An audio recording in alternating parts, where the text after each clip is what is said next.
안녕하십니까. 안세현 대표 황인종 회사입니다. 오늘 이제 251강은요, 사업가가 사망할 때 이제 사전 증여한 재산들이 있을 수 있는데 그런 것들이 상업재산이 어떻게 합산이 되는지 그걸 한번 봅시다. 어쨌든 창업 1세대, 2세대들이 이제 자꾸 사망을 하시고 80, 90 되면서 그 운영하던 기업에 대해서 이제 어떻게 승계할 것이냐 이런 걸 이제 고민을 하는 분이 있는데 그 전에 이제 이 돌아가신 이 시점에 있는 재산은 무조건 합산이 되는 것이지만 그 전에 10년 내지 5년 정도의 소급을 해서 그때 미리 가족들이나 타인들한테 선증여한 게 있으면 그런 것도 미리 이제 상속세를 분산시키기 위한 작전이다 해가지고 이제 합산시키는데 10년보다 더 초과돼서 옛날 한 것까지는 이제 그건 증여세 낸 걸로 끝나는 것이지만 그 10년 내 것을 이제 조사하게 되는 것이죠. 그래서 한번 그것이 어떤 그 분석 범위에 있나 한번 봅시다. 자, 먼저 합산 기간이라는 개념에서 볼 때는 사망 가족 등한테 상속인, 가족 등 상속인한테 선증여한 것은 10년까지 이렇게 소급을 하게 돼 있고, 10년. 죽은, 돌아가신 날부터. 그 다음에 비상속인, 법인이나 기타 제3자한테 한 것은 들어가신 날부터 5년 동안 소급해서 플러스를 시킨다. 그런 얘기죠. 그러나 이제, 가족한테는 10년 초과되면 이것은 X, 초과된 것은 합산 안 하고, 비상속인한테 5년 초과되면 합산하지 않는다. 그런 얘기죠. 그럼 사망 전에 처분하거나 채무 부담액 중에서 사용 불분명한 금액이 있을 수 있어요. 그런 거에 대해서 1년 내 것은 2억 원 이상이면 이것은 합산한다. 그런 얘기죠. 2년까지 봤을 때는 5억 원이 합산이 되면 이것도 합산한다. 2년이 살펴봤는데 5억 원이 안 된다. 그러면 해당이 안 되고 1년까지 봤는데 2억 원이 안 된다. 그러면 해당이 안 된다. 그런 얘기죠. 그래서 1년이 이미 초과됐거나 초과됐는데 2억 원 미만이거나 2년 초과됐거나 5억 원 미만이면 역시 합산이 되지 않는다. 그런 얘기죠. 포함되는 그 사전 상업 재산이나 기타 마지막 돌아가실 때의 상업 재산의 범위로서는 그분의 보험금, 퇴직금, 연금, 신탁재산이 다 합산이 되고 그러니까 미리 이제 종신보험 들었거나 퇴직금 미리 못 받은 상태에 돌아가셨거나 그럴 때 이제 한다는 얘기죠. 그러나 공익사업에 출연한 것은 빼준다 그런 얘기죠. 유족연금도 빼준다 그런 얘기. 또 사망보상금 같은 것도 합산해서 제외된다, 빼준다 그런 얘기죠. 자, 이렇게 이제 쭉 그 연도별로 구분을 해가지고 마지막 상속재산을 쫙 책정한 다음에 상속재산 공제액을 어떻게 계산할 것이냐 그걸 공제한 다음에 1억부터 10% 올라가는 거니까 공제 금액이 또 얼마 결정되는지 되게 중요한 사항이죠.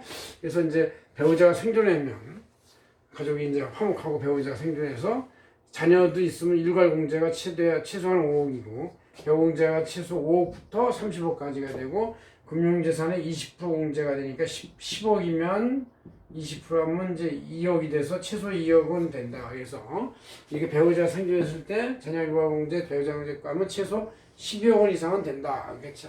가족 재산이 돌아가신 분의 재산이 12억 13억이면 상속재산은 안 나온다. 상속공제액이 되니까 배우자가 없이 애들만 있는 상태에 돌아가셨다. 그러면 애들에 대한 일괄 공제 5 플러스 배우자 공제는 없으니까 해당이 안 되고 금융재산 20% 공제에서 역시 최소 그 금융재산이 없으면 5억이고 금융재산이 10억이면 2%에서 2억까지 해서 7억 이렇게 공제되는 것이다. 그 다음 이제 자녀가 없이 배우자가 단독 상속을 하는 경우도 있을 수 있잖아요. 그럴 때 이제 배우자 공제는 적용이 된다. 거의 배우자한테 다 상속이 될 테니까 30억까지 아니면 최소 5억까지 공제가 된다. 그런 얘기죠. 그 다음에 이제 이럴 때는 그래도 기본 공제 2억을 추가해줘요. 왜냐하면 자녀 일괄 공제와 대신해서 뭔가 공제금이 있어야 되겠다. 그래서 배우자 공제 플러스 기본 공제에서 최소 7억 원이 공제가 되겠다. 금융재산이 있으면 또 더 20% 올라가는 것이고.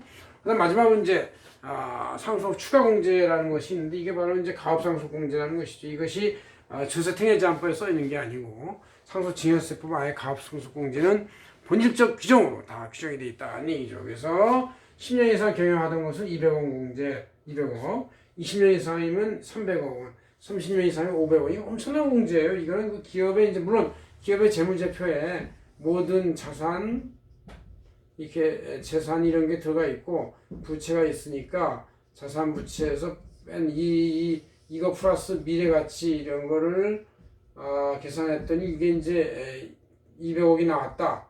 200억 다 공제해 주는 거예요. 그러니까 엄청나게 해주는 건데 이런 기업인들의 재산은 다 회사에 들어가 있고 이게 이제 회사에 자꾸 증가할수록 자꾸 자기 경험도 증가해서 장기이기 때문에 빼낼 수가 없어요. 빼낼 수가 없는 돈들을 이제 그나마 계산해서 200억, 300억, 500억을 공제해준다 그런 얘기고, 영농도는 이제 뭐 이렇게 기업 자체가 크지 않으니까 15억 원 이렇게 준다. 그래서 우리가 이제 최소 200억부터 공제가 되는 것을 알 수가 있다는 것이죠. 그래서 어떤 분이 사업가가 사망하더라도 실제 잘 그 요건을 지키고 따져보면 상속재산이 많이 안 나오게 충분히 가능하다. 그리고 일반인들도 최소 10억, 12억 이렇게는 공제가 되고, 또 사망 전 10년 전에 아이의 가족들한테 미리 분산 균분해서 하면은 가족들이 많이 있을 테니까 상속재산이 덜 나올 수 있다는 걸 알 수가 있습니다. 고맙습니다. 안성현 대표 황정영이었습니다.